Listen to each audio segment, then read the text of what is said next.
Pour l'exposition au lézard de mes pièces, j'ai choisi d'appeler ça déshabillé.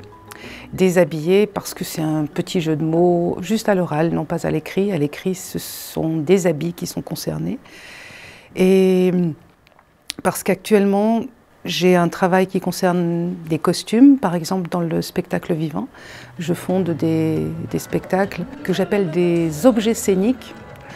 Et je fais des costumes pour ces spectacles. Et en même temps, le côté dessin de costumes, mais de costumes un petit peu, pas très costumes, un petit peu monstrueux comme costumes, je l'exerce aussi en dessin. Donc pour cette exposition, j'avais vraiment envie de faire un mixte. J'ai montré des vidéos comme repère, comme document de ce qui se passe dans les spectacles.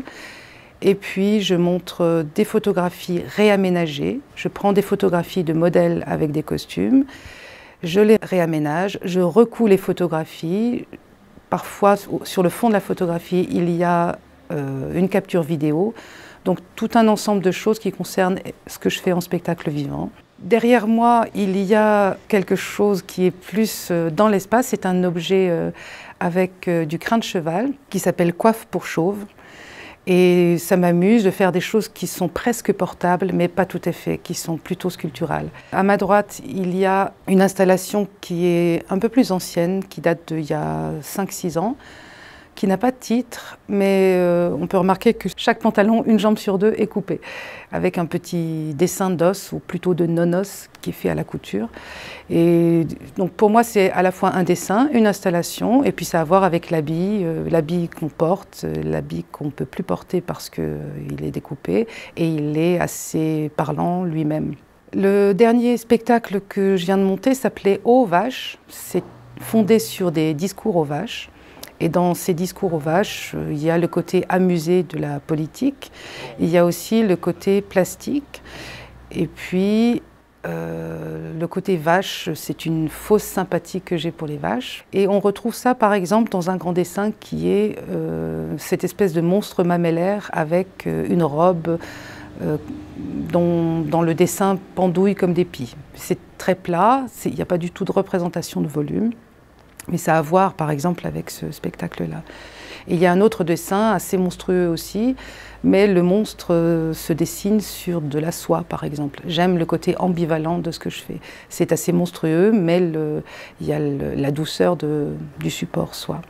Alors le côté monstrueux qui est légèrement animalier chez moi, je pense que c'est un petit peu un phénomène d'époque.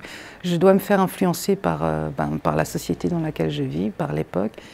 Et je pense que c'est aussi par peur de faire du joli. Le côté petit œuvrage de dame, petite chose de femme sur tissu, ça me plaît pas trop. Ça me plaît pas trop. Donc peut-être que j'exagère, je force un petit peu le trait pour le côté monstrueux. Et puis peut-être que la mode pour moi a quelque chose de monstrueux aussi. Quand on voit la taille des mannequins, c'est voilà, c'est un milieu très fermé. Comme il y a un petit clin d'œil à la mode quand même dans ce que je fais, je fais le clin d'œil de façon amusée, mais un petit peu ironique quand même. Il faut qu'il y ait une âme dans une expo, il faut qu'il y ait une correspondance des pièces les unes envers les autres, il faut qu'il y ait un dialogue.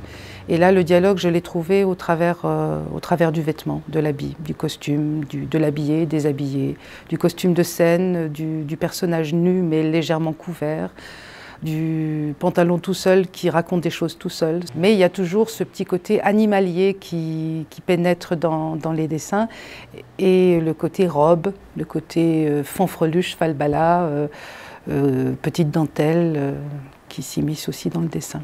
Voilà, il y a un aller-retour entre la photographie, le dessin, l'objet mou fabriqué en tissu et puis les spectacles que je fais où il y a du tissu, il y a de la vidéo, et il y a de la musique, du mouvement, du texte, ça dépend des moments.